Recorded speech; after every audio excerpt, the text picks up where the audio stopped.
अब हम डिस्कस करने जा रहे हैं question number 5 of JEE advance maths 2026 का पेपर 1। तो क्वेश्चन नंबर 5, तो बेसिकली देखने से ये प्रोबेबिलिटी का क्वेश्चन साफ साफ दिख रहा है। तो let us see what this question is. तो suppose that box 1 contains 6 red balls and 9 green balls.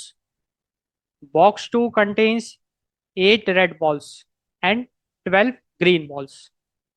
तो बेसिकली बॉक्स 1 एंड बॉक्स 2 के बारे में कुछ इंफॉर्मेशन गिवन है, तो उसको हम लोग लिख लेते हैं।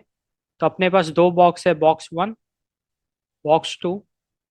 क्वेश्चन के हिसाब से बॉक्स 1 में we have 6 red ball and 9 green balls, and in box 2 we have 8 red balls and 12 green balls. तो यहाँ से मैं साफ साफ I can say that box 1 में टोटल 15 बॉल्स हैं एंड बॉक्स 2 में 20 बॉल्स हैं इन टोटल।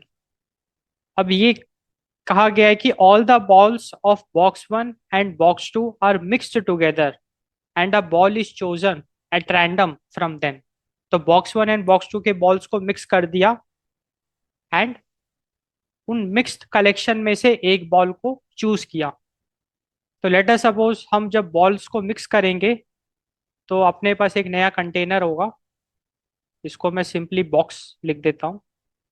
अब इस बॉक्स में क्या होगा, बॉक्स 1 एंड बॉक्स 2 की सारी रेड बॉल्स होंगी। तो total 14 red balls, 21 green balls in this new box, which is containing the mixed collection, and in total 35 balls. And इस मिक्स्ड कलेक्शन में से एक बॉल को हमने रैंडमली चूज किया। Let E1 be the event that the ball chosen belonged to box 1 and E2 be the event that the ball chosen belonged to ball 2 or box 2. Let F1 be the event that the ball chosen is red and F2 be the event that the ball chosen is green. तो basically चार events यहाँ पे given है। अब हम simply करते क्या हैं कि जो भी इवेंट्स हैं उसकी प्रोबेबिलिटीज कैलकुलेट कर लेते हैं। तो P ऑफ E1। अब देखो बेसिकली हमने एक बॉल चूज करी from the mixed collection. E1 is the event which states that the ball chosen belonged to box 1। तो अगर मैं मिक्स्ड कलेक्शन से एक बॉल पिक करता हूँ कि क्या प्रोबेबिलिटी है कि वो जो बॉल है वो बॉक्स 1 की बॉल है, वो हमको निकालना है। सो P of E1 is basically the probability of choosing the ball from box 1, like the chosen ball is from box 1। So the ball which is picked from the mixed collection is from box 1. This is P of E1. अब ये हम कैसे निकालेंगे? Probability का जो basic formula होता है वो होता है favourable events upon total number of events या टोटल नंबर ऑफ पॉसिबिलिटीज। अब देखो, अगर हम ध्यान से देखें तो मिक्स्ड कलेक्शन में मेरे पास कितनी पॉसिबिलिटीज है? 35, क्योंकि टोटल 35 बॉल्स हैं। So total number of possible outcomes, total number of possibilities 35। अब क्या पॉसिबिलिटी है कि वो बॉक्स 1 की है? तो फेवरेबल इवेंट्स कितने होंगे? तो बॉक्स 1 में कितनी बॉल्स है? 15 बॉल, क्योंकि इन 35 बॉल में 15 बॉल बॉक्स 1 की है। तो 15 आएगा फेवरेबल आउटकम्स। तो 15/35 will be the P of E1। इसी तरीके से let us calculate P of E2। E2 का मतलब है ball is from box 2। Mixed collection से जो बॉल हम पिक कर रहे हैं, it belongs to ball 2, it is from ball 2, so ball is from box 2। Now the probability of it, यहाँ पे फिर से बॉक्स 2 में 20 बॉल्स हैं, तो 20/35, क्योंकि टोटल पॉसिबिलिटी 35 एंड उसमें से बॉक्स 2 में 20 बॉल्स। अब हम कैलकुलेट करते हैं P of F1। What is P of F1? So F1 is ball chosen is red. जो मिक्स्ड कलेक्शन से हम बॉल उठा रहे हैं वो रेड है। तो ये तो बहुत ही ईजी है। तो मिक्स्ड कलेक्शन में टोटल 35 बॉल है एंड 14 रेड बॉल्स हैं, तो 14/35। And P of F2, the chosen ball from the mixed collection is green, तो बॉल इज ग्रीन। तो मिक्स्ड कलेक्शन में 21 ग्रीन बॉल्स हैं, तो 21/35 इज द पॉसिबिलिटीज। अब मैं क्या करता हूँ, इन सबको सिंप्लीफाई कर देता हूँ, तो 3/7, 4/7, ये हो जाएगा 2/5, एंड दिस विल बी 3/5। तो हमने जो ये चार इवेंट्स गिवन है उनकी प्रोबेबिलिटीज निकाल ली। अब ये मल्टी सेलेक्ट वाला क्वेश्चन है, इसमें मोर देन वन करेक्ट हो सकते हैं, तो हमको सारे ऑप्शंस को वेरीफाई करना है एक एक करके। तो let us look at the option A. Option ये कह रहा है कि the events E1 and F1 are independent. इसका मतलब क्या है, इसको समझते हैं। देखो, इंडिपेंडेंट इवेंट्स का मतलब ये है कि E1 एंड F1 एक दूसरे पे डिपेंडेंट नहीं है। मतलब कि F1 के होने या ना होने से E1 पे कोई फर्क नहीं पड़ेगा। मतलब कि अगर हमने रेड बॉल चूज करी है, it has nothing to do with कि जो बॉल हमने उठाई है वो बॉक्स 1 से उठाई है। इसी तरीके से अगर हमने बॉक्स 1 से बॉल उठा ली, now it has nothing to do with the ball is red. तो अगर एक इवेंट अक्कर हो रहा है एंड वो दूसरे इवेंट पे उसका कोई इन्फ्लुएंस नहीं पड़ रहा है, so that is the significance of independent events, कि एक इवेंट के होने से दूसरे इवेंट पे कोई फर्क नहीं पड़ेगा।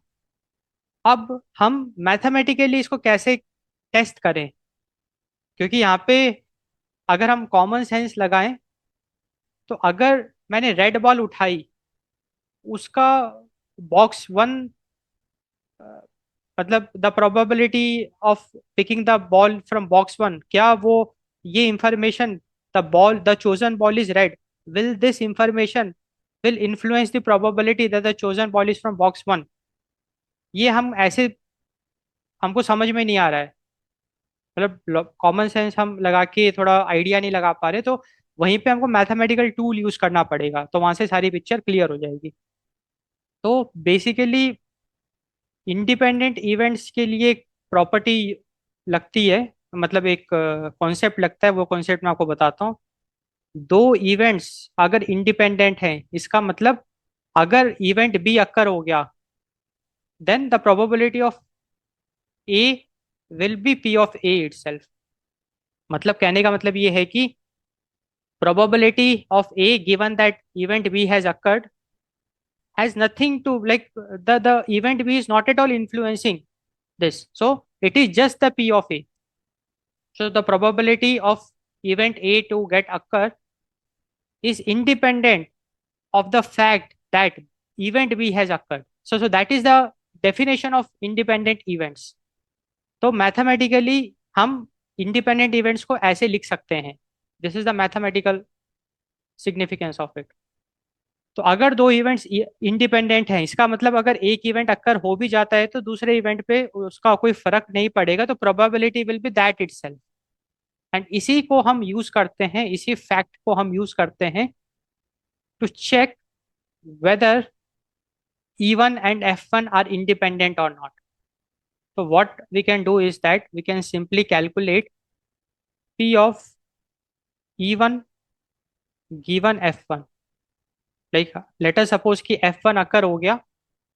Now what is the probability of E1? अब यहाँ पे एक थोड़ा सा ट्रिक है। देखो, बात ऐसी है ना कि इसको हम ऐसे भी लिख सकते हैं, F1 गिवन E1, वो हमारे लिए ज़्यादा इजी होगा कैलकुलेट करना। मैं बताता हूँ ऐसा क्यों। मैं क्या कैलकुलेट कर रहा हूँ, F1 गिवन E1, मतलब मैं ये मान के चल रहा हूँ कि जो हमने बॉल उठाई है वो बॉक्स 1 से उठाई है।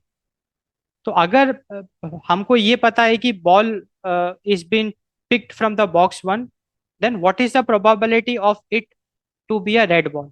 अब ये बहुत इजी प्रॉब्लम हो गई। इस कंडीशनल प्रोबेबिलिटी को सॉल्व करने के लिए हमको सिंपली कॉमन सेंस लगाना है। तो अगर बॉल बॉक्स वन से उठाई गई है, तो मतलब कंडीशनल प्रोबेबिलिटी का फॉर्मूला हमको पता है ना, मैं लिख देता हूँ आपके रेफरेंस के लिए। Like P of F1 intersection E1 upon P of E1।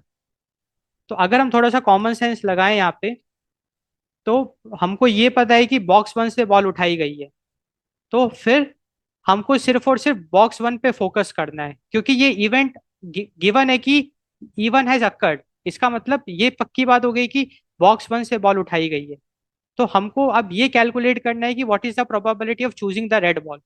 तो सिंपली आप probability of choosing the red ball from box one निकाल लो, वही आपका आंसर होगा। तो यहाँ पे हमने सिंपल कॉमन सेंस लगाया, तो बॉक्स वन में 6 रेड बॉल हैं, तो 6 by, and total balls in the box one is 15, so 6 by 15 is the thing. So 3 2 is a 3 5। तो the moral of the story is that probability में हमको सिर्फ फॉर्मूले के बेसिस पे नहीं रहना है, हमको कॉमन सेंस लगाना है, हमको उसको फील करना है, उसका मैथमेटिकल डेफिनेशन, कंडीशनल प्रोबेबिलिटी का मतलब क्या होता है। तो हमने यहाँ पे कोई भी इंटरसेक्शन वाला फॉर्मूला नहीं लगाया, हमने सिंपल कॉमन सेंस से ये कंडीशनल प्रोबेबिलिटी निकाल लिया, जो कि कितना इजी है। अब हमको ये चेक करना है कि क्या ये पी ऑफ F1 के बराबर है। तो definitely P of F1 is 2/5। तो कहने का मतलब ये है कि ईवन इवेंट E1 के होने या ना होने से F1 पे कोई फर्क नहीं पड़ा। So P of F1 given E1 is P of F1 itself. It means the events E1 and F1 are independent. हमने प्रूफ कर दिया मैथमेटिकली। तो this is the correct answer, option A is the correct answer. अब इसी तरीके से let us calculate और check the option B, जहाँ पे कि E2 और F2 की बात हो रही है कि वो डिपेंडेंट है। तो सिंपल तरीके से हम वैसे ही करते हैं, probability of F2 given E2, क्योंकि हम अगर ये एज्यूम कर लेते हैं कि इवेंट E2 अक्कर हो गया है, तो हमारा काम बहुत इजी हो गया, क्योंकि इवेंट E2 अक्कर होने का मतलब है कि हमने बॉल जो उठाई है वो बॉक्स टू से उठाई है। और हमको यहाँ पे सिंपली अब ये कैलकुलेट करना है कि what is the probability of picking a green ball from the box two. So it will be 12/20 and it will be 3/5। Now this 3/5 it is equals to P of F2। इसका मतलब E2 और F2 भी independent हैं, और option B तो कह रहा है कि वो डिपेंडेंट है। तो ऑप्शन बी गलत है, ऑप्शन बी इज गलत। तो कुल मिला के हमने मैथमेटिकली ये प्रूफ कर दिया कि अगर हम रेड बॉल उठा रहे हैं, तो वो घटना या वो इंफॉर्मेशन इन्फ्लुएंस नहीं करेगी ऑन द प्रोबेबिलिटी दैट हमने बॉक्स वन या बॉक्स टू से बॉल उठाई, because these two events are independent. तो ए और बी हमने देख लिया, अब ऑप्शन सी देखते हैं। The conditional probability P of F1 given E1 is equal to the conditional probability P of F1 given E2। तो देखो इस क्वेश्चन, मतलब स्टेटमेंट सी के लिए हमको F1 गिवन E1 पता है, हमको सिंपली F1 गिवन E2 ये कैलकुलेट करना है और चेक करना है कि क्या ये दोनों इक्वल है क्या। तो लेट अस डू दैट। तो यहाँ पे it is actually F1 given E2। तो E2 घटना घट गई। E2 का मतलब क्या है, बॉल फ्रॉम बॉक्स टू। तो F1 का मतलब है रेड। तो इस कंडीशनल प्रोबेबिलिटी का मतलब क्या है, we have to calculate the probability of picking a red ball from box two. So that will be 8/20, क्योंकि बॉक्स टू में 8 रेड बॉल है और टोटल 20 बॉल है, तो इट विल बी 2/5। एंड हमने F1 गिवन E1 कैलकुलेट किया, that is 2/5। तो हमने मैथमेटिकली देखा कि ये दोनों बराबर आ गए। It means option C is correct. Now let us look at the option D. Option D में कह रहे हैं कि the conditional probability P, like F1 given E1 जो हमारे को पास है, is greater than the conditional probability F2 given E2। तो लेट अस चेक, क्योंकि हमने ये दोनों नंबर्स ऑलरेडी कैलकुलेट कर रखे हैं। तो F1 given E1 is 2/5 and F2 given E2 is 3/5। अब आप ये बताइए कि इसमें से कौन बड़ा होगा। तो देखो, जब भी डिनोमिनेटर सेम होता है तो जो न्यूमरेटर बड़ा होता है वो क्वांटिटी बड़ी होती है, तो दिस इज मोर। तो F2 given E2 is more, is greater then this, but option में उल्टा दिया है। ऑप्शन में ये दिया है कि 2/5 is greater than 3/5, that is wrong. So option D is wrong. So हमको ये बात बिल्कुल समझ में आ गई, क्वेश्चन नंबर 5 में option A and C is the correct answer. And ये कितना इजी क्वेश्चन है, देखो मैं आपको अच्छे से एक्सप्लेन कर रहा हूँ क्योंकि हमारा ऑब्जेक्टिव क्या है, PYQ से कॉन्सेप्ट्स को शार्प करना हम सीख रहे हैं। आप अगर इसको एग्जाम में करते हो तो विद इन लाइक 2-3 मिनट में आप इस क्वेश्चन को कंप्लीट कर सकते हो, कितना इजी है।